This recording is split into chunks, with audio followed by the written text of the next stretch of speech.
Oh man, what is up, Mike Davis? What's up, you guys? This is Clapback Culture. I'm your girl, Julia Jessie with Converge Media, and I'm with my big homie, Mike Davis of the South Seattle Emerald. Hey, what's up, Julia? How you doing?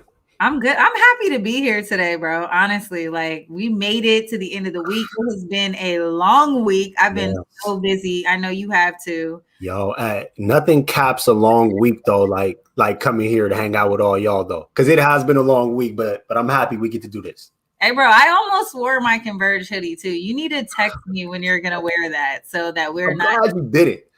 I'm glad you did. It's happened too many times to us. We can't keep doing that. I know, man. Like, I think we just have the same style, like the same. No key for real though. See, that's why this works. It does work. It works. You know, people like that. They think we got a lot of chemistry that we bid off each other really well. So I appreciate you, Mike Davis. I appreciate you too. Yeah, you're good peoples, bro. I feel you. So anyway, guys, it's Thursday, and we gonna clap back at some major issues that is going on in the media. There's so much going on, and it's funny because the biggest show topic tonight, me and Mike actually wanted to clap back at the same thing. We kind of argued about it, and then I made him acquiesce and just say we'll do this thing together. So we're going to go through a few headlines. We're going to talk about Cuomo and the sexual harassment allegations. Really kind of sad about that because Cuomo's my guy. So I'm really sad and shocked to hear about that. I'm sure you're going to have so much to say and you're going to drag it. We do have some interesting news. There was a settlement with an Arizona State University student on a social media post as it relates to Jacob Blake. You guys may not have heard about it. So we're going to chop it up a little bit about that. We're going to talk about the For the People Act, a new bill that's going to, really put a damper in voter suppression.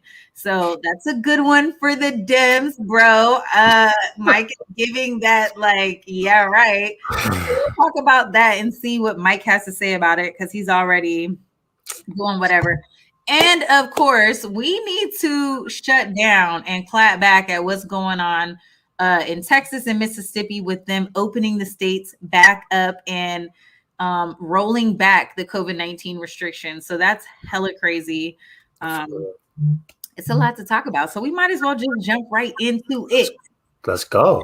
So first things first, Cuomo, sexual assault, sexual harassment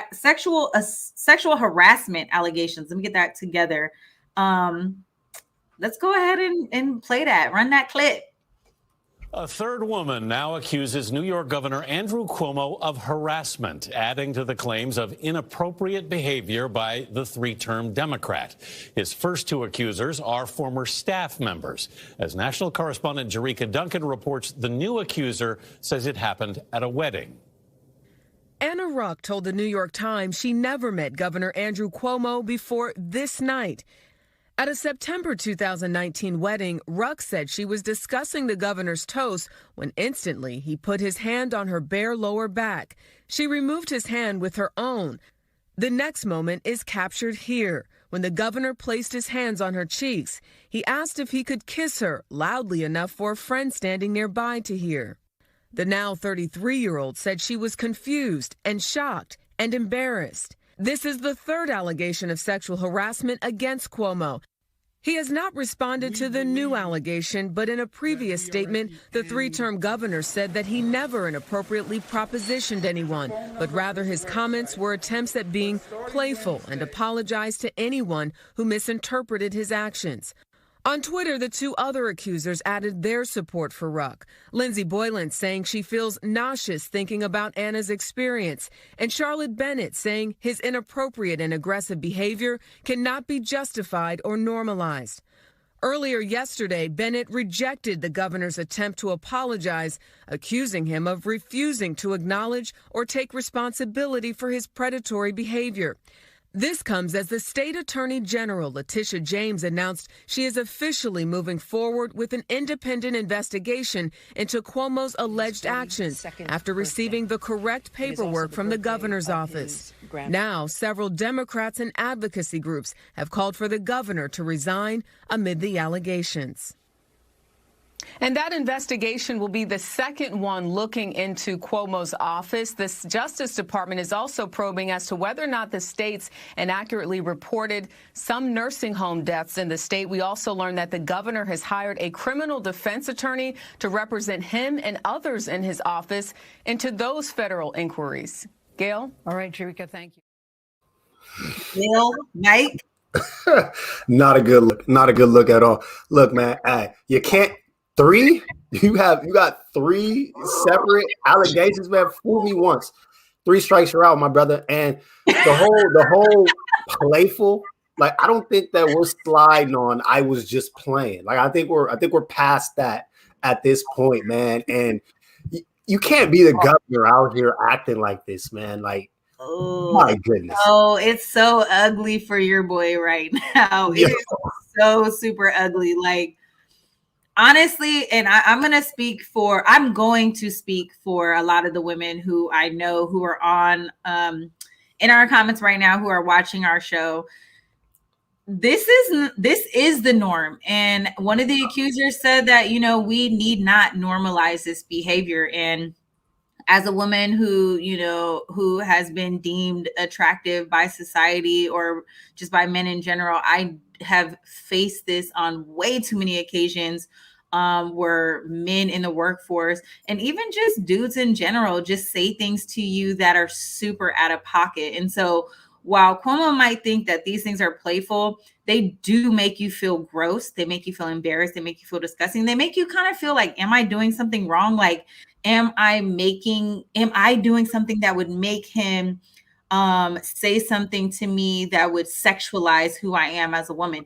And it's disgusting and it has to be stopped. I'm not the judge, the juror, or the executioner, as they say.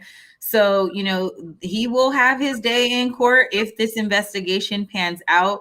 Yes, Dora, there is an independent investigation that's going to happen. And if he is found, if the accusations are found to be true or whatever, then he'll have to live with the consequences. But we see this a lot, Mike. Like, this is, I know, your girl has probably told you about some things, either past, or present, that has made her be uncomfortable around men. And so absolutely. And it's just like you said, sometimes as men, we don't always realize it. And it is good to have it pointed out. But I think in this situation, when like you're the governor, you don't get an excuse. You don't get a pass. You have that position of power, and your positionality comes with a level of responsibility that he didn't show in any of these situations. And the idea of him trying to just write it off as he was being playful, it's like you can't play like that once you take that position of power. And it wouldn't be okay if he didn't have the power. But when you have it and you're the governor, you have a level of responsibility that you have to live up to it. And he's clearly not. And the fact that he's not even taking these allegations seriously is troubling. So, I mean, getting him out of office is the least of his worries right now, because, I mean, those criminal investigations, it should come.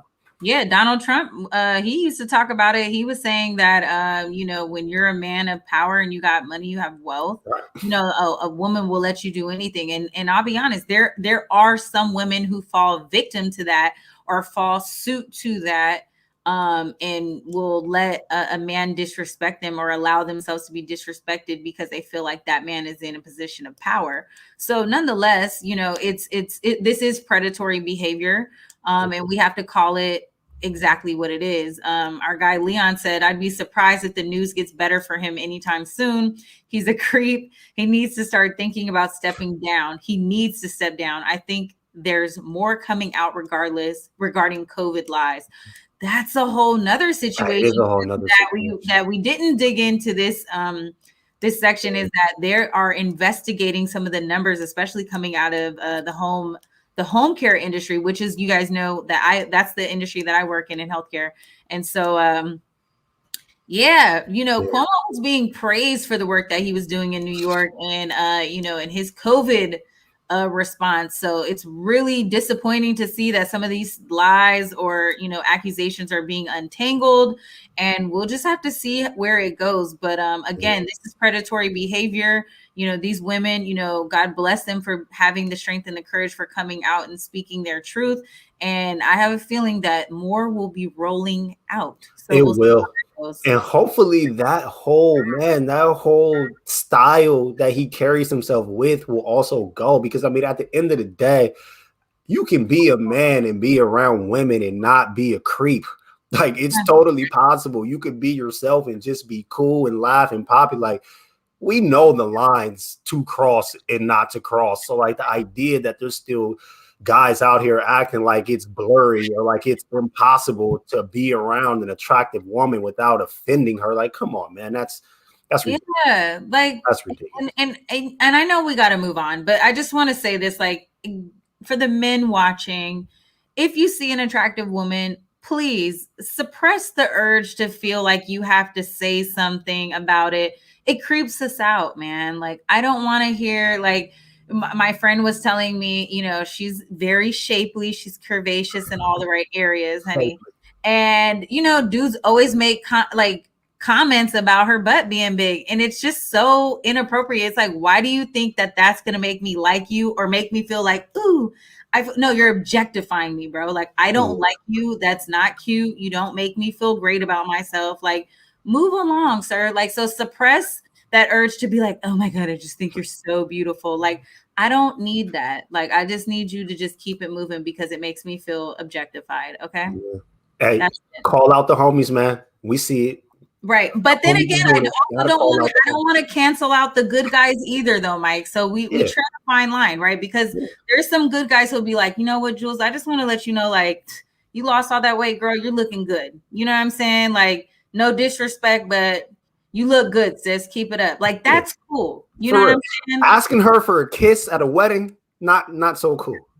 Not so cool. Boy, take your hands off behind my ears. Like, I would never. Putting your hand on her bare lower back, probably not cool. If you can't do it in front of your wife or girlfriend, don't do it. Okay, roll with them. Moving forward. And I see you guys have a lot of good comments. But just keep with the comments on these next headlines, y'all. We're gonna keep it rolling. So this next subject was an article that I found that was published late February the 25th, I believe. And it's about a settlement that an Arizona State University student took over a social media tweet that related to Jacob Blake. So I don't know if we have the cover for that, but if we could just put that up, that overlay real quick. So let me give you guys a little bit of the background. So this Arizona State University student, reached a settlement with the school after she sued the school because she was fired from her radio job over a fallout of the tweet that she posted. And her tweet basically was a retweet that mentioned the accusations of sexual assault that Jacob Blake had been accused of. So let me back up a little bit. So Jacob Blake, you guys, is the 29-year-old Black man who was shot 7 times in the back in front of his 3 kids. The 29-year-old unarmed Black man that was shot in the back by his 3 kids. In Kenosha, Wisconsin, that sparked the huge rollout of protests in national headlines, right? And he lived to tell the story. What? I'm sorry? The NBA was in the bubble at the time. The Milwaukee Bucks decided not to play one of their games. Right. So big deal, big story. I know you guys know that. So this student journalist, right? One of our peers, she had a radio show on ASU's Blaze Radio, and she tweeted a New York Post article on the arrest warrant for Jacob Blake. And the story mentioned that Blake's past accusations of sexual assault. Now, at the time of Jacob Blake's arrest, after this shooting, in August, he had a warrant out for his arrest for this case. I brought this up because I wanted to bring it to the table. I will give you guys the full story on what happened, but I have a few questions for you guys because I want to know if you think this was fair. So to wrap it all up, the student ended up losing her job at the radio show. She did file a lawsuit basically saying that the school was trying to restrict her freedom of speech. The school basically was like, nah, we fired you for some other stuff. But, it wasn't the fact that you tweeted this. It was rather your conduct following the tweet that demonstrated her inability to lead the station. And so that led to her removal. So the girl, Miss Klein, she agreed to accept a $7,000 settlement that would go towards her school costs, and they kind of just moved on. Anyway, her attorney praised her in a statement that was just she's one of the brand new heroes who's just doing their jobs and speaking their mind, and has found themselves attacked by this cancel culture, and is being basically pushed out by the establishment. So do you think it's fair, Mike? Do you think this is fair to bring up? Does this show his full character? Do you think that these events are mutually exclusive, or do you think it's necessary to bring in the full does this bring in the full picture? What do you think? I don't know. There's a lot of layers to everything that you just said. First of all, shout out to everybody on the right, because y'all's heroes get things said about them on the internet. My heroes get murdered by the U.S. government. Calling her a hero to me seems like a stretch, first of all. Next, exactly. Regardless of the allegations against Jacob Blake, where's the trial? Where's the due process? The police don't get to just murder him. You know what I mean? I don't care if he had a warrant or what. I don't care if he was guilty, to be quite honest with you.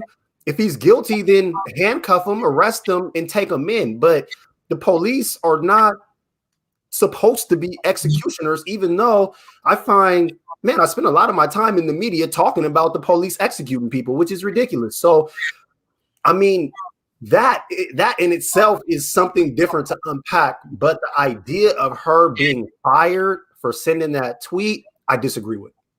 So let me ask you this, though. So do you think she had an obligation as a journalist to share that information with her viewers? Yes, I do. Even though I don't like it personally, but you can talk about your subject. You want to bring that up, you can bring that up. Now, do I think that justifies him being killed? Absolutely not. Do I like the way that people on the right love to take people murdered by the police and then try to dig into their past and use their past to justify them being murdered. That's wrong. But no, I don't think that she should have been fired. No, like I don't want to live in a place where I'm not allowed to speak my mind without risking my employment, especially right now, because society is, we're heavily influenced by people on the left, and the people on the left, their ideologies is what's out here getting people fired in a lot of cases. If the times turn, it could be us in that same situation. I don't want to be in a situation where if I come out on my social media platform and I stand up for Black lives, I could be fired for that. Right. So no, I don't. I really, when I read this article, I read it and I said, ooh, we got to be careful because we're tethering a fine line. And I have to side with the student journalist on this one. That now here's the thing, and I'll back up a little bit. I could not find her original tweet. However, the statement and the article does present that she was promoting or presenting rather the New York Post article that did discuss the sexual accusations against Jacob Blake. Now, the thing is, she also went on to say and kind of basically retweeted that if you knew this about him, you would be disgusted and you would be disturbed. So from that aspect, I think you have to be responsible when it comes to this journalism thing. You need to present the information about your subject. You need to give your audience the full breadth as much as you know, so that they can build their own response, right? And so one thing that we like to do here on Converge, or one thing that, we always talk about, is being unbiased, right? And I know, Mike and I, we have really strong opinions, but we allow you guys to participate in the conversations to really bring this thing full circle, right? We bring down that wall. And that's what's so great about this show. And so if on her radio show, she is presenting the case and presenting, the context of the information, so that people can have free thought and kind of chime in and say, wow, this is kind of how I feel about it, then I think she is upholding her journalistic responsibilities. But I think it's not necessary. I think the two events are mutually exclusive. When he was shot in the back 7 times in front of his kids unarmed, the police officers didn't shoot him because he had a warrant out for his arrest, right? They didn't shoot him for that. That wasn't the allegation that, I shot him because he had a warrant out for his arrest for sexual assault. That wasn't the case. Right. So those things are mutually exclusive. Do I think after the fact, when this made national headlines, did we want to build a larger picture about who Jacob Blake could allegedly be? Yeah, I think that's fair, right? I do think that's fair. Is it good for Jacob Blake? No, but I mean, you're caught up. We just talked about Cuomo. He has to uphold a responsibility. He's being charged with sexual harassment. This guy's being charged with sexual assault, being, digitally penetrating a woman that he knew in her bed. Like, the allegations are pretty strong. Like, it's pretty destructive. You know what I'm saying? And so I don't think that gives anybody the right to be shot in the back 7 times, because everyone deserves their day in court. And I can't say that that's what he did or did not do. But what we do know is that he was shot, and that it was caught on camera, and he was unarmed. And now we'll never know.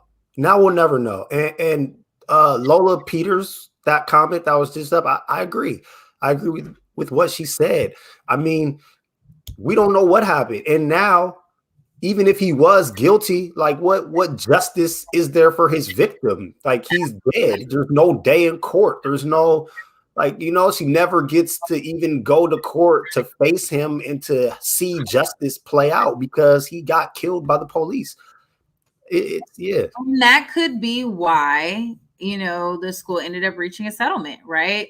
So I think, moving forward, when we think about our responsibility as a journalist, those things are something that, we constantly have to think about, like, how do we present the story to the audience? And so I wanted to see what the audience thought about that, because it's going to help us be able to present this out. But I didn't think that Jacob Blake died, you guys. Jacob Blake is still alive. Remember, he's living.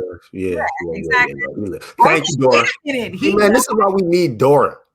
No, I said that earlier, you guys. Oh, my bad. Man, look, man, police is always out here shooting people, man. It's hard to keep track with all the people that they shoot. I know, that's so terrible to say.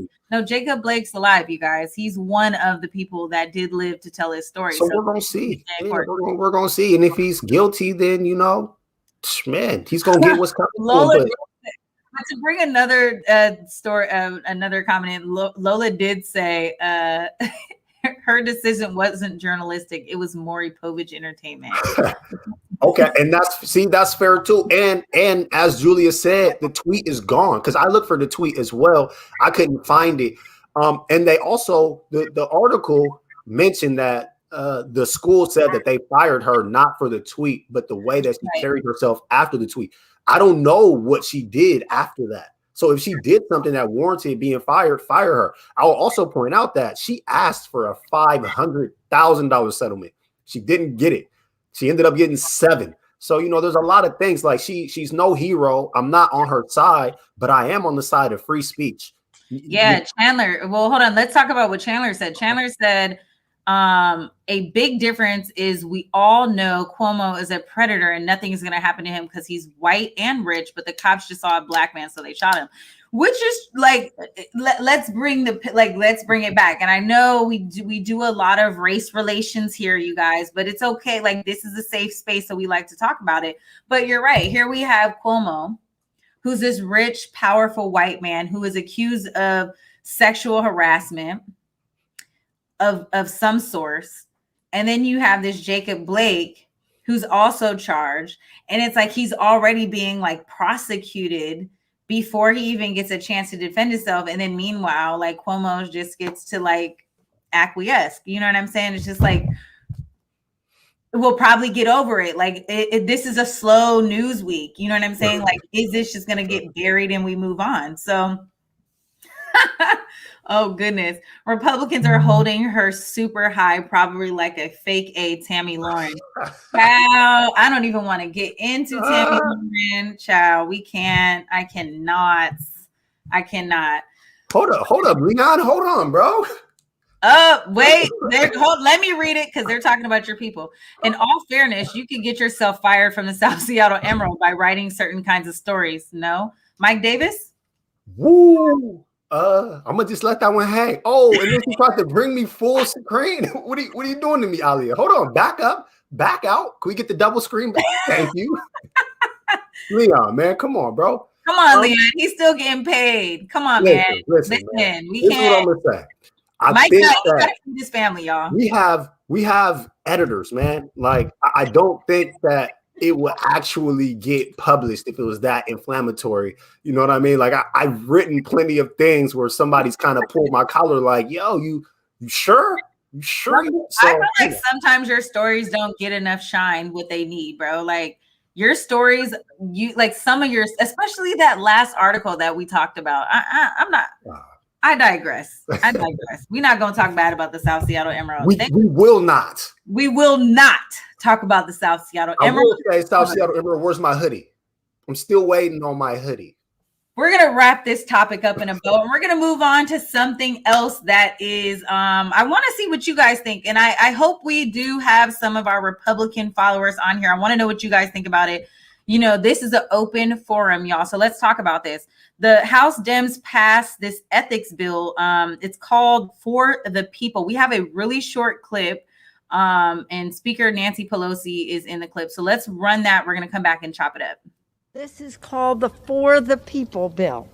And in doing so, we combat big, dark, special interest money in politics and amplify the voice of the American people. We fight foreign interference in our elections. Foreign interference in our elections. We expand voting rights. We fight political gerrymandering, and we crack down on corruption. So this bill is pretty controversial in terms that it's kind of like divided down the middle. I want to know what you guys think. I want to know, have you heard about it? This legislation was was introduced or passed, excuse me, on late Wednesday night. And it was basically it's expansive legislation to create one, uniform national voting standards, two, to overall campaign finance laws, and three, to outlaw, excuse me, partisan redistricting. So Republicans are not very happy about this because they're scared basically that they're going to lose a ton of elections after this. But, Democrats are really supporting it and saying, this is great. Voter suppression is real and it's alive. And this right here is going to put a stop to that. So Mike Davis, what do you think? Like, is this, we have people on both sides that are, clearly divided once again. But I mean, the bill passed. So what do you think? What are your thoughts? I mean, I think the Democrats are a joke. It sounds good. Yeah. But I mean, when I hear things like you want to stop foreign influence in American elections, how about you stop Republicans from influencing American elections? How about you just take a look at the whole insurrection where you just had the Trumpsters run up and try to stop the whole process of democracy? And this dude just walked out free and clean, man. You Democrats is a joke. And the things that they try to attack, you're going to sit here and tell me that you're going to stop money from influencing American elections. You can't name one institution in America that's not influenced by money. You can't. How much? And Nancy giving that speech, how much you make a year? And how did you feel about the $1,400 that was supposed to come to the actual people? You guys are all a joke. If you want to fix our elections, then how about you break up the two-party system and allow us to have candidates that might actually give a damn about the people? That's what you should do if you want to fix what's going on with the votes. But as long as my only choices for a president is going to be a crooked Democrat or a crooked Republican, then you didn't fix anything at all. Well, Mike Davis, I didn't think you were going to have a lot to say about that topic, but I'm glad to see you're here and awake and ever present. Ron Martin. And why is it called For the People? Can the Democrats stop with all of the symbolics? Like, I thought she was about to throw a fist up when she was giving that speech. Like, just me? No, Nancy. Like, come on, For the People. Joe Biden hitting us with the lift every voice. They always got some catchphrase. Oh. Let's dig into the comments really fast. So Ron Martin, first of all, Ron, I appreciate your vocalness on tonight's show. He says Pepsi is everything she just said. 100, I guess it's supposed to say 100 millionaire that has ties to Dominion voting, one social security number per vote. Lord have mercy. Oh, I mean, you had me early, Ron. I'm with you though. Like, don't sit there as a millionaire trying to tell us you're going to stop money from influencing elections. Come on. Hold on. Before we move too fast, I do want to tell people what gerrymandering means, because I don't want you guys to come to the show and feel like you need to be a political expert. Okay. Like, we're here to teach you guys the basics, but we got a lot of folks in the comments who do know what it means. Dora, I do see you know what it means. Look, gerrymandering, okay? Gerrymandering, okay? It means to manipulate the boundaries of an electoral constituency, okay? So as to favor one party over the other. Basically, you're going to achieve results by manipulating the boundaries of an electoral constituency. So that's that's terrible. It's almost like redlining in the real estate game. So it's effed up, to say the least. Your boy Mike Pence spoke out against the bill, and he said this week that this was unconstitutional, reckless, and anti-democratic. Okay. I really don't have an opinion on this yet. I plan to go and actually review the bill. I know that this is a bill that actually it's like a couple more things that was already in a bill that had passed like 2 years ago. So, and that's one thing about legislation, Mike. And what happens is lawmakers, they go back into old bills that kind of either fell flat or got vetoed or didn't really do anything, didn't move. And they go and they just add a couple more things. And they're like, oh, we're going to do more legislation because they added one line or they changed a couple of different things. So I'd like to see how this rolls, right? Like, I'm a person who's all about fair game. Now, obviously, I don't want any gerrymandering or redistricting, and I do want to expand voting rights. And I don't think it's fair that here's the thing that has me on the fence, Mike.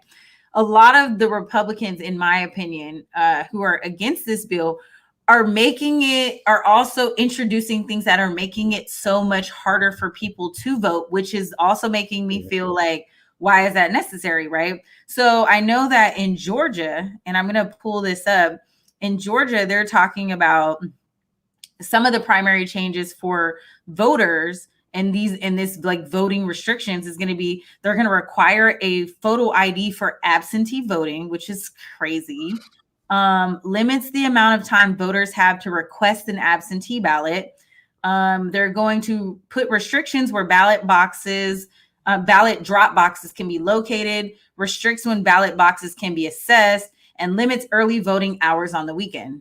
Why? If anything, we should be expanding that. Like what we saw right now during COVID-19 is that people actually got out and rocked the vote, and they voted in so many different ways.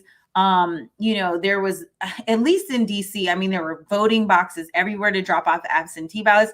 I don't think we need to make it harder for people to vote. I think we need to make it a lot easier. Why does my grandmother, my senior neighbors need to have a photo ID to submit their absentee vote? It's not necessary, right? So what are they going to do? They're going to have to call somebody to try to get a photocopy of their ID to submit with the absentee ballot. Like, so how are they going to do that? Do they have a printer at home? I don't even have a printer at home. And if I do have a printer at home, I don't have ink and I don't have paper, and I don't know how to connect the joint to the Wi-Fi. So why does my neighbor need to have to figure that out? Like, it's just too much. That's unnecessary. And so what I'd like to do is just see lawmakers really making it easier for people to go out and exercise their right to vote so that people just don't get discouraged, point blank, period. Yeah. I mean, it feels like the Republicans want the least amount of people to vote as possible. And it seems like the Democrats want to open it up and allow the most people to vote as possible.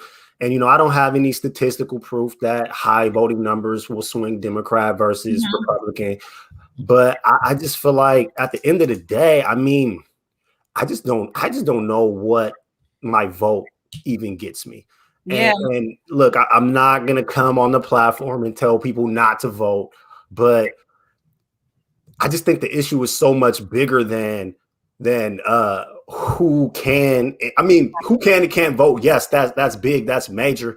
But at some point, man, we need candidates that are going to actually be for the people. And if we can, and that's what the campaign finance regulations are going to be about, right? So when you think about, okay, so my council member, he ran like what we call like a people's campaign. So the only way he was allowed to receive donations were small donations from people. I think it was no more than $50, right? And so now you have to get a bunch of people to donate $50. You can't have these super donors donate, thousands and thousands of dollars, which gives you more opportunities to market. You get to buy more posters, you get more flyers, you can have a stronger street team because you can actually pay people. Well, we struggled to campaign, bro. Like, we struggled because we just did not have the money. And we were really excited to see the money that we did get in, because that was off the people's backs. Like, that was really a people's campaign, and people, really championed our council members to get out that. So I am looking forward to kind of that overhaul in campaign finance laws, because you'll get real candidates, right? You're not just going to get a bunch of billionaire people who can jump out there, who can afford to campaign and get all their friends to donate, all this money. It's like, nah, get 1,000 people to donate $50, not 50 people to donate $1,000. You get what I'm saying? So I am kind of looking forward to that. But we'll see, you know. Yo, my man Chandler, man, I'm feeling your energy, but yo, man, how do you I know see Chandler so is the many guy? people now talking about vote Nikita, vote. Yo, Nikita ran, and y'all went Durkin. You went like that. Seattle spoke loud and clear. Y'all went Durkin. Y'all went federal prosecutor over grassroots organizer. Y'all did that. Nikita. But now, oh, it's Nikita after last summer, and the mayor showed y'all her true colors, man. Funny. Oh. But I feel you. I think we should dig into it. I think we should come back to this topic and talk about it. I just don't see a scenario in which the elite class of Americans will actually allow someone that is not cut from that cloth to become president in our country. I don't think, like, I understand the intent behind this, but I don't think that they're going to open it up for Mike Davis to be president. Like, I don't think they're going to go that far as far as taking money. Go that far. You guys just drop your comments in the chat. Is Mike Davis and Catherine, the answer to your question is no. I didn't vote for the first time until Julia and Omari convinced me the last presidential election. I didn't vote for nobody in none of those past elections. So if you go past November, Mike Davis ain't never voted for none of these crimes. Mike Davis. All right, look, we're gonna take a quick break, and when we come back, we got a lot to clap back on because y'all, they are opening up Texas and Mississippi. And what does that mean for us all around the country? Stay tuned. We're right here at East Precinct. It doesn't get any closer than this right now.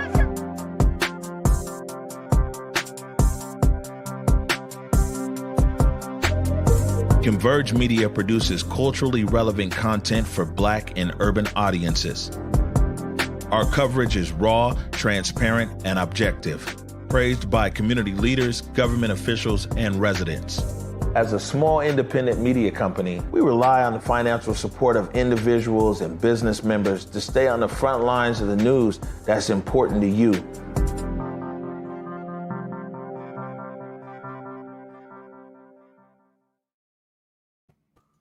What's up? Welcome back to Clap Back Culture, where we are going to clap back at all the issues in the culture, period. Per. So look, Mike Davis, the ridiculousness that is happening in the state of Texas and the state of Mississippi. Do we have a clip? Should we play that clip first? Yes. Okay, let's drop the clip.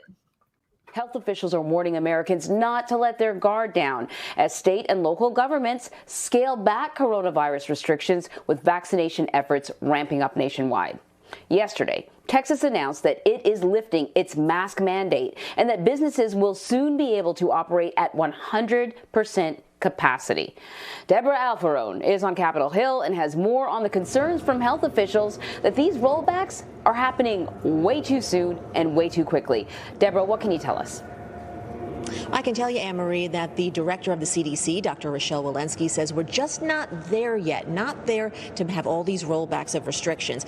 You take the variants and also the leveling off of cases, and she thinks that any ground that we've gained, we could lose. To open Texas 100%. Texas Governor Greg Abbott is removing all coronavirus restrictions and ending the mask mandate 1 week from today.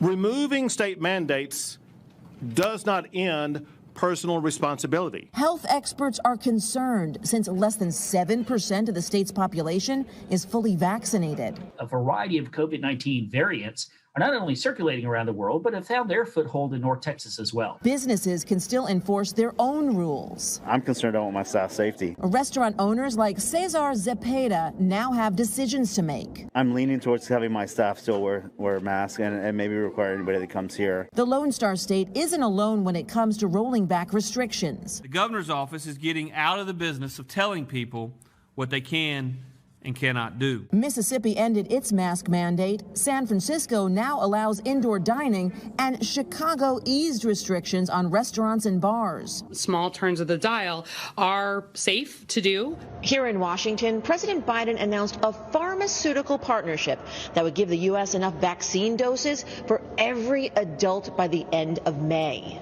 Johnson & Johnson and Merck will work together to expand the production of Johnson & Johnson's vaccine. President Biden is also hoping to offer every teacher and school worker at least one shot by the end of the month. Ooh, Mike Davis, what is happening? So they just gave up. So just a quick recap. Basically, the states are rolling back the COVID-19 restrictions. Texas is allowing all businesses to open at 100%, y'all. And they're ending the statewide mask mandate. Not only state governors in Texas and Mississippi are rolling back the mask mandate. In fact, they held, the Governor Abbott of Texas held a press conference and people were not wearing their masks, right? So it's like, why even wear a mask? And we're about to roll this thing out in a week, right? It's no point. People were actually cheering, right? You heard people in the clip like, yeah, no mask. I mean, he has a following. Like we can't sit. Oh my God. Okay, John. Okay, bro. I see you. Let them all open. Wait, hold on. Let them open. All my exes live in Texas. Oh, John, you messy boots, child. Look, he dropped one, man. Look, man, he might got comment of the night. I like that one, John. I'm just saying though, like, don't agree with that, Mike Davis. That's hilarious. So Governor Abbott was vaccinated. Let me just put that out there first. Oh, yes, and man, I wanted to have that overlay because there was an article about it. Like he got vaccinated back in like December, so he's good.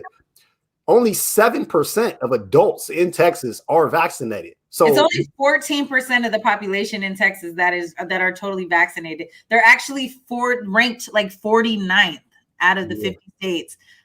So they're at the bottom of the totem pole when we're talking about vaccinations, which is absolutely ridiculous. Like all of the hard work that we've put in since COVID. And I'm sorry, Mike, I just cut you off. But no, you're good. But it doesn't make any sense of all states for Texas to be the state that does that. But it also strikes me as interesting that, you just let so many people in your state freeze to death over your power grid. And now you're going to let more people die because of COVID. I mean, I think they're like the 5th highest daily COVID deaths per capita in the US is coming from Texas. And you're just going to open it all the way up. I mean, it's ridiculous. Yeah, man. Like, listen, I knew a couple people who were like, "Oh, I'm thinking about moving to Houston." I'm like, that's probably not the state you want to be in. Like after that power trip, and it's just, I feel like super irresponsible. And I said on the morning show today, I hope they have a ton of hospital beds and they purchase a lot of ventilators because people are going to get sick. We just talked about the numbers in terms of people being vaccinated. People are not comfortable getting the vaccine. And so rolling this back, Governor Abbott is talking about, this doesn't mean that people don't have to, take personal responsibility. It absolutely means that, right? And I think one thing that we're not really taking into consideration is that while there is no state mandate to wear your mask, businesses have the option to say whether or not someone who comes to patronize their business has to wear a mask or not. Now, why is this an issue? We have seen all over the internet and social media, all these anti-maskers who feel like it's their right to be able to go into a public space with no mask and I don't have to wear my mask and why are you violating the Disability Act and blah, blah, blah, blah, blah. But it's like, bro, you're in Whole Foods. Like, put your mask on. Like, I don't want to be next to you like I'm shopping with my grandma right now. I really, really hate that idea of putting the onus on business owners to make that decision because the position of the business owner is for their business to survive and to make money. Like, don't make this an economic decision for them to like make people wear masks and be open or like, and the governor of Mississippi just standing there saying like, he doesn't want to be in the business of telling people what to and not to do. Then why the hell are you the governor? Like, that's literally your job, man. Like, it's like, why would we wouldn't even need you if we didn't have you there to try to guide the community. So like, you can't put the responsibility on business owners because they're going to choose the survival of their business. It's the government's responsibility to take care of people socially. And I'm not even necessarily anti-government, but I'm anti-government workers who don't do their jobs. I hate the idea of us having to pay taxes and then we get nothing in return. They're not doing anything for society. I mean, if you're going to do this, how about you give the businesses the financial support that they need to stay open? You know what I mean? Like there's ways to support, there's things that you could do, but don't do nothing. They're choosing right now to literally do nothing. And that makes no sense. And even if they're going to open up all of the businesses, why remove the mask mandate? That makes no sense. Like, why are those two things tied together? Yeah, like open the business, but keep wear your mask. Because here's the thing, Mike. Even with the mask mandate, the people who don't want to wear a mask are not going to wear a mask, right? But it just, if you have the mandate in place, it gives that business owner a sense of like, okay, I got this mandate behind me that's helping me uphold this, so that when somebody runs up in here and he's like, I got my freedom on my back, that they feel like the state is backing them up. And now I just feel like there's no support. You know, I just feel like everybody's just kind of out here. Tanya put up a comment earlier, and she was saying, you know, this is going to be I think the 14th state that doesn't have any mask mandate. So Tanya, what are the other states that don't have it? If you want to drop a few of those in the chat. She says most of them are red states. Absolutely. This is the thing, right? Like I really feel like even if DC, even though DC is not a state, but if DC was like, okay, there's no mask mandate, like, bro, I'm still wearing my mask. Like, even though I have my COVID vaccine, my first dose, I'm still going to wear my mask. Like, I don't feel comfortable just out all willy-nilly in public without my mask on. And I've already had COVID. So the thing is, I'm less worried about myself, but I'm more worried about making somebody else feel uncomfortable. In fact, like when I'm like, just like in my office, like if someone comes in and I grab my mask, I'm like, oh, I'm sorry. And they're like, no, it's fine. You know, but I work in an office by myself until someone like comes in and tries to like interact with me. But even still, it's just like, I feel like this day and age, like wearing your mask is almost being polite. You know what I'm saying? Like if you roll up to like a fast food joint, you roll down your window, it's like, oh, hold on, let me put my mask on. Like, you know, you're always like, oh, hold on, let me get my mask. Like, it's polite. Like you don't want to make anybody else feel uncomfortable. So I agree. Wear your mask, dude. It's like when they do things like this, at the end of the day, it ends up punishing the poor. Like that's really who's going to get hurt the most.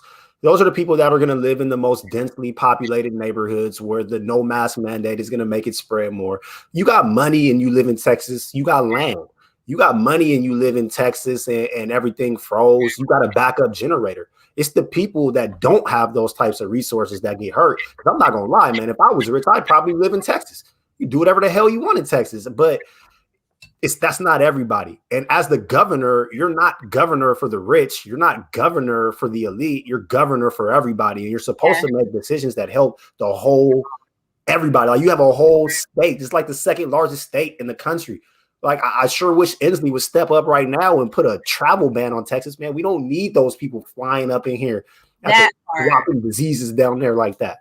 That part. Like, bro, who's traveling? Who wants to go there? Like, listen, everyone I feel like we could just get through this moment so much faster if people would just follow, wash your hands, wear a mask, like get the little surgical, like, let me show you guys what I got, you guys. Like, I have a whole bag of masks on me all the time. Like, you did have that when you came up here. I remember that. Yes. Like, look at this.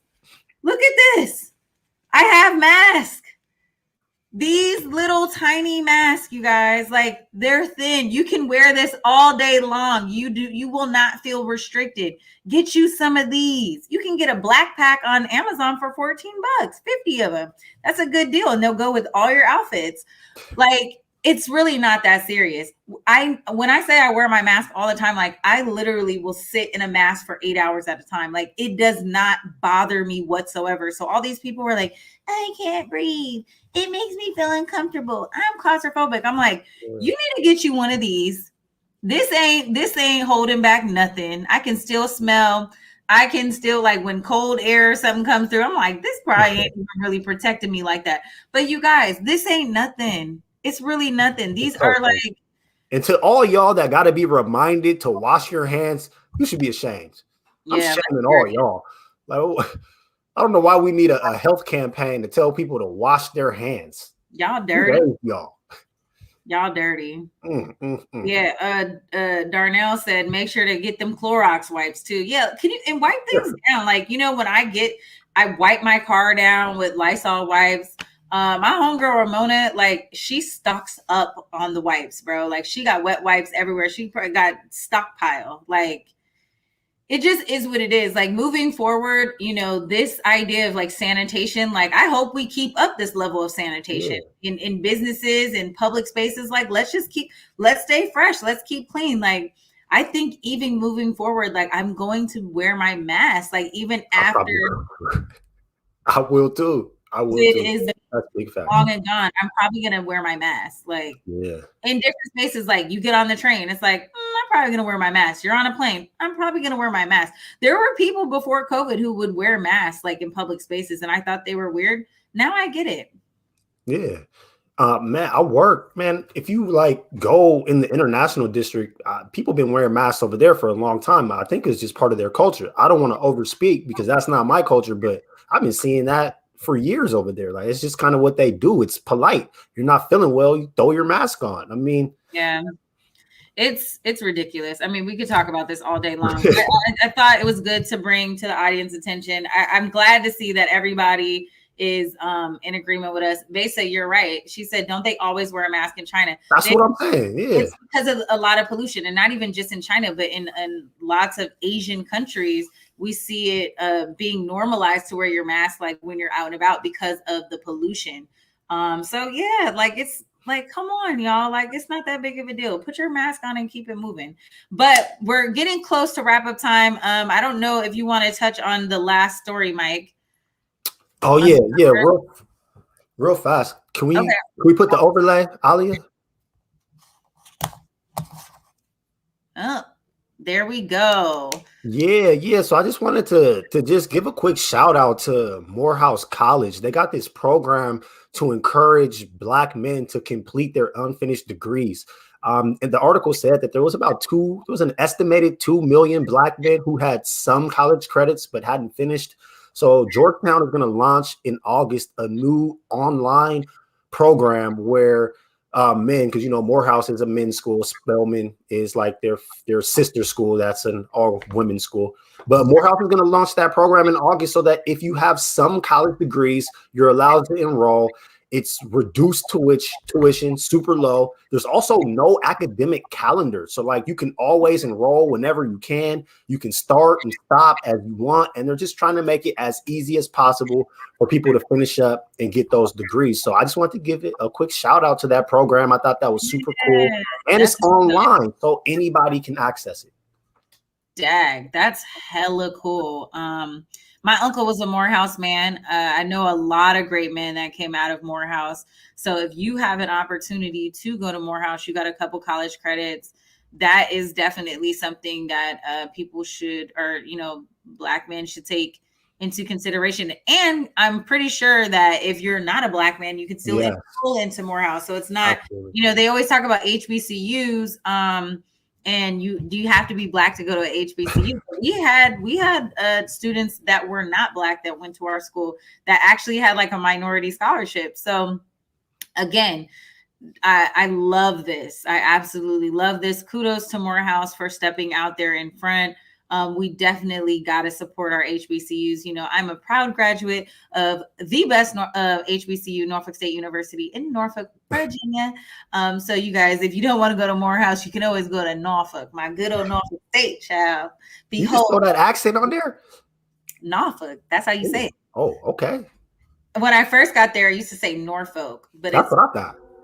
That's how you say it. Norfolk, Virginia. So yeah, so shout out to all the HBCUs. We appreciate y'all coming every single week, coming through with your comments. You guys were real spicy tonight in the comments, and I loved it. As for me, I'm about to go on vacation, Mike Davis. So you can't hold me up too long. We're going to end this show right here on time, but I appreciate you guys pulling up. You know where to find me at. You can find me on Instagram, Twitter, and Facebook, but this is not my Facebook. But you can find me on Instagram and Twitter at Treasure of JULES. Please pull up, follow me, and let's chop it up after the show. Mike Davis, where can I find you? You can find me at the South Seattle Emerald. I saw somebody say that they ain't been seeing my articles. Just letting you know, this week I wrote about Joe Biden and how his refusal to give the $50K in student loan debt will disproportionately affect Black student borrowers and their ability to build wealth. Also wrote about Don Bennett running for mayor of Kent. Shout out to Don. If you live in Kent, please give her the vote. That's they got the highest population of Black people in the state of Washington in the city of Kent. So hopefully they can get that first Black mayor. You could also find me on Twitter at Real M Davis, and I'll see y'all right here, same time next week. Yeah, guys. Oh, one more thing before we pull out. I'm gonna shoot up to Seattle, not this week, but next week. So me and Mike will be in studio in the third week of this month. So make sure you guys look out for that. So not next show, but the week after that, I'm gonna be in Seattle. We're gonna be in studio, and I look forward to chopping it up with you guys. So make sure follow us on Clapback, and make sure you follow Converge Media. Support us. Make a small donation of any kind to keep us on air. We love y'all. Peace.